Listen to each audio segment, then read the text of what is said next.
Hello, magandang araw. Dahil may nag-order ng Graham bar, gagawa ulit tayo. Nilalagay ko sa freezer yung creme densada sa loob ng 2.5 hours.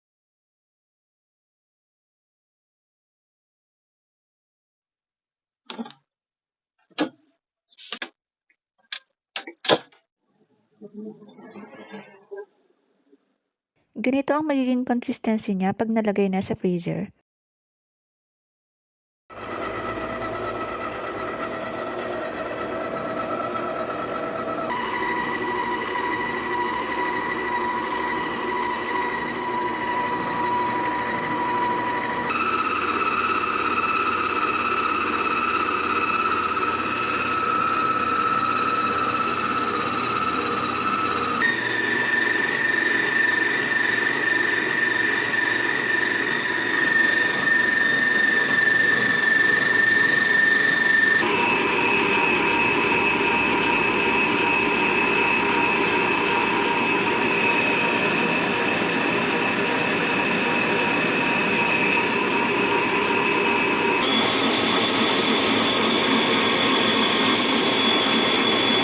Habang umiikot yung stand mixer, nilalagay ko na rin yung mga crackers dito sa container.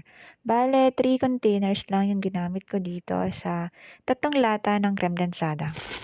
Pag okay na yung consistency, nilalagay ko na rin yung cookies and cream. After nito ay nilagay ko na rin sila sa mga containers.